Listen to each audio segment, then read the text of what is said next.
quick video. I'm only trying to get one thing done. After the most recent video, getting Belva running a little bit better, doing some work on her and all that. We did some test driving, that kind of stuff. Come to find out, the generator did finally end up dying.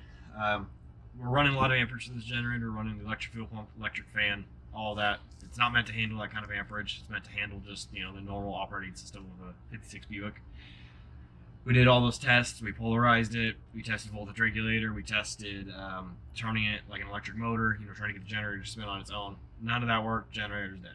So we got a generator from a buddy of ours for like 15 bucks. It's from like an early 60s Nova. It's still a generator, but the thing is, we think that because it's from the earlier 60s Novas where they would run a little bit more electronic stuff, it's meant to handle a little bit more amperage. And so we're hoping that that will be good enough. And honestly, we don't even care that much. We just want it to be able to charge. Because if we have to, we'll run like the fan on a separate switch, and there's different things we can do for it. But for right now, we just want the generator to be able to charge. We know the voltage regulator is good as far as we can tell. It's mainly the generator. So like I said, quick video, just showing you guys how to swap this out. Right now, we're going to start with, of course, disconnecting the battery. It's always the best thing to do. Unless you want to let out the magic sparkles and burn your car down. It doesn't always seem like the best thing to do. So I'm going to go ahead and disconnect that. I got there's a 9/16 bolt with a lock washer on a stud right here to hold the bracket. I like to loosen that up. Yes, I know you only have to loosen the 7/16 bolt right here, but I loosened this one up to give me a little more play in the generator, because down here on the bottom, there is two 9/16 bolts on either side, and they are a pain in the butt to get out unless you really loosen everything up, because they're kind of just at a weird angle. I'll go grab the other generator real quick and kind of show you guys what we ended up getting for this, and then we'll start just going ahead and taking this thing apart. Alright, so this is the generator we got for it. These generators, pretty much all the same as far as I understand, at least for the GM ones, because this is a GM product. I mean, if this doesn't show you how universal GM parts are, now I can't say the rest if I know for Ford or Mopar or anything like that, but I know at least for GM. I mean, this is literally the exact same unit, just how many years apart, but they're the same thing.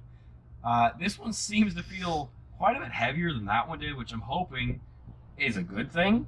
I mean, I don't really know. I don't really work with a lot of generator systems, but this is what we got for it.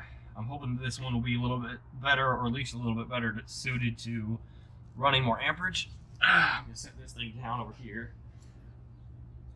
And I'm going to go ahead. I'm going to go ahead and start getting this old generator out.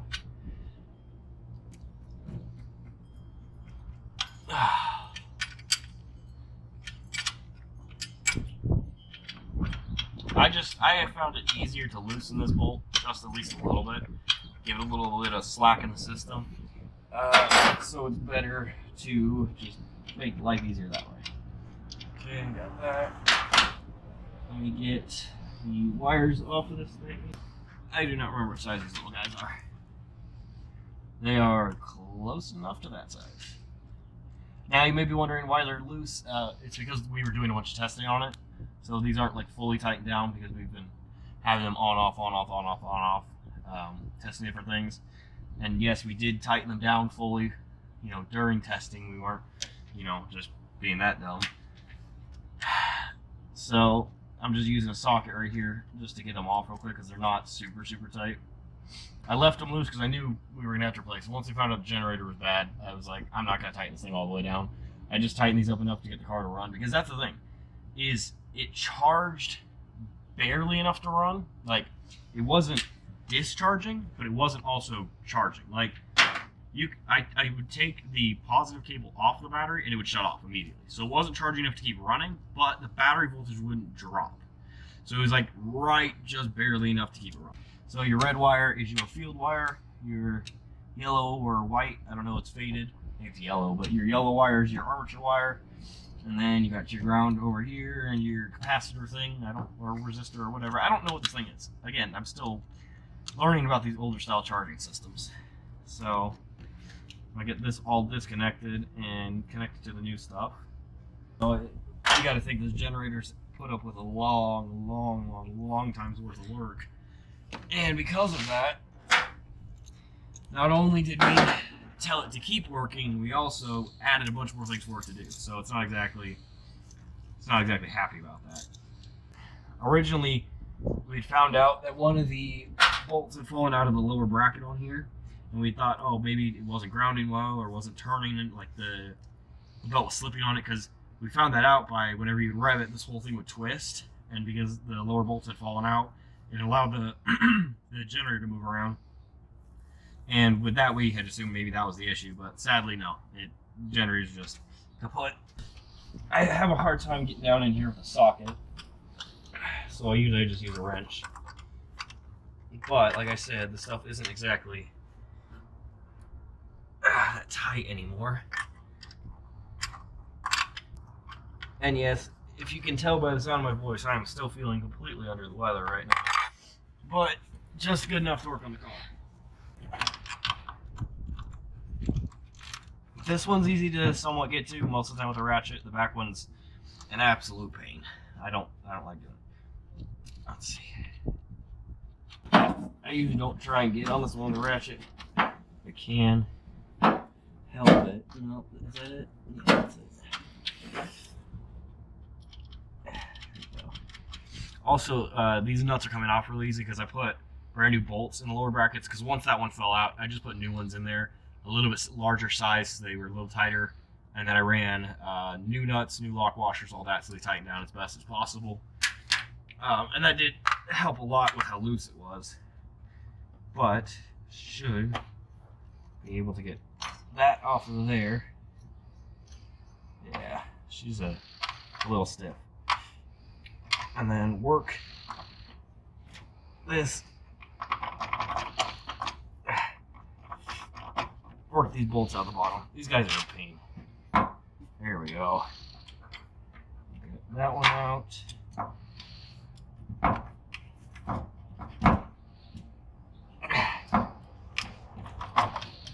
There we go. And see, that right there is why I loosened the top bracket, because that top bracket likes to get in the way, so I like to move it out of the way. So here's the old unit. Here's the new one. And if you take a look over here, they're pretty much the exact same thing. They're both a Delco Remy brand. It's what GM used for all its electrical stuff.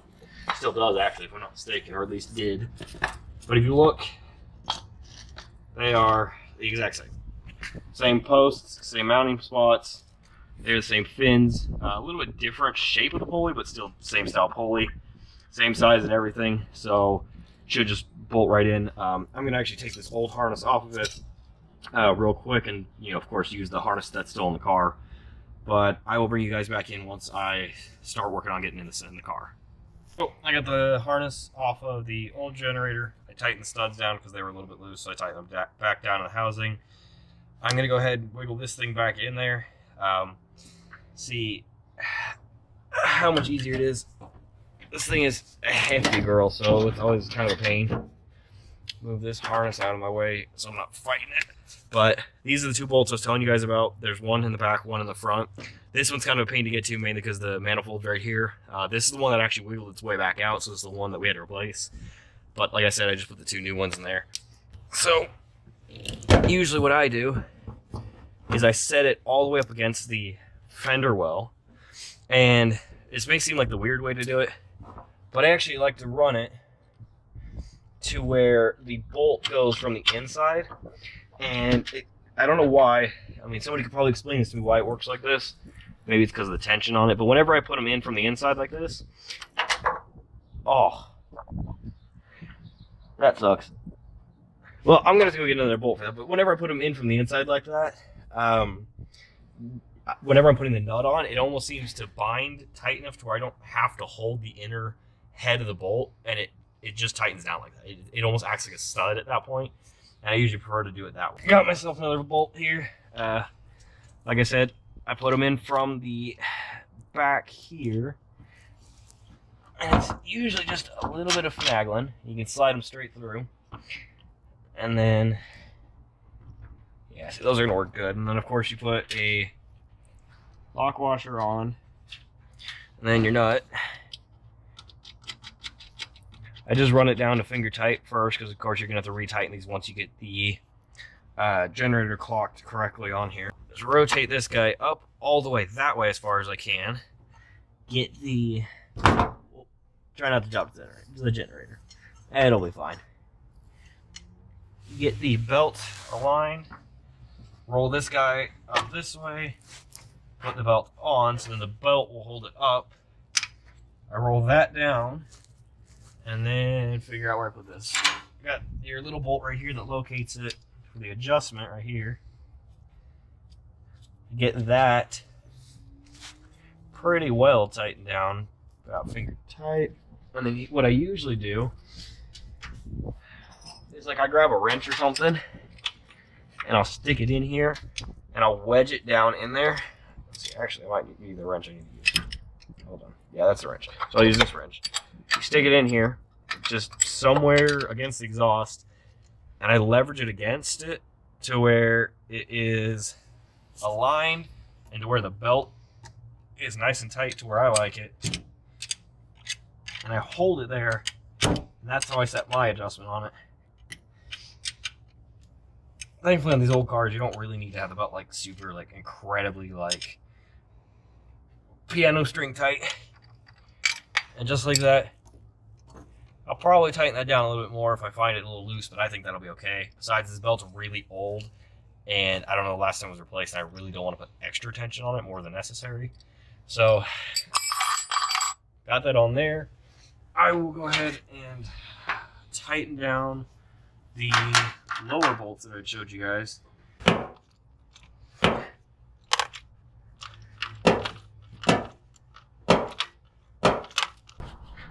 See, just like that, generator's on. I will go ahead and work on connecting my harness back right here. The original harness was ran just right there. And then, like I said, your red is your field wire, which is this one. Your yellow, white, whatever it is your armature wire. And then this will be the other one right here. Now, let me go ahead. I'm going to connect these on here. Put that on there. Again, I will actually tighten this down. This is just for the sake of recording. Any of you guys in the comments, again, don't yell at me. I'm still learning. I don't actually know a lot of this stuff. I just know how it works. I just don't know what it does. Tell me what this actually is. I'm still learning the older style wiring with things. I know, alternator style wiring. I know electronic ignition, that kind of stuff. I'm still learning points in ignition. I have no idea what this thing is, but I'm just putting it back on the way it was because all I know is that's how it came from the factory. It was supposed to be there, so I'm just putting it back on that way because, like I said, I don't know what it does. So I know that it goes, this wire goes on the armature, and this goes on the spot right here, and then there's a big fat screw that holds it to the body of the generator. So yeah, that's how it was mounted. I don't know what it does. I'll be honest with you guys. I'm still learning. So if anybody could let me know in the comments, that'd be great. So tighten this guy down. Well, my biggest hope is that even if this doesn't charge, it just at least doesn't catch the car on fire or something, Because you never know. I mean, this thing hasn't been tested. It came off an early 60s Nova, like I said, and the guy I got it from has probably had it on the shelf since probably the 70s or 80s, God knows. So, or at least it looks like it. I don't know. It's been on there for a long time. So, and then this guy goes back to that. Actually, I'll layer these differently. I'll do big one, small one, and then put this nut on here. Let me get that tightened down. First, spark test. Nothing's on fire. That's good. Okay, so I'm gonna go ahead and start it up here in a second. And once I get it up and running, I will show you guys kind of how it's charging and see what it's doing. Got the car started again, got it running. I have to do some work with the voltage regulator, adjust its charge rate, amperage, voltage, all that. Right now, at an idle, we are sitting at about almost 11 volts, which, yeah, I know it's not great, but the second you give it a little bit of gas, She charges up to 12.3, which is really all I care about. And the fact is when it's running, like when you're driving around, it holds a good enough charge to still run. Like I said, I need to mess with the voltage regulator. That's still something I'm learning how to screw with. So if you guys have any advice on how to work the voltage regulator, please do let me know. Because I have to adjust, you know, how much it's charging, when it tells it to charge, that kind of stuff. But like even right now, see, it's sitting at 10.9, which is more than good enough. I mean, the car runs with it. And you also got to remember that's running an electric fuel pump and an electric fan. But right now, that's going to do it for this video. I got the generator swapped out. Hopefully there'll be some new content out soon. But other than that, just go ahead, like, subscribe, and share, and I will see you guys in the next one.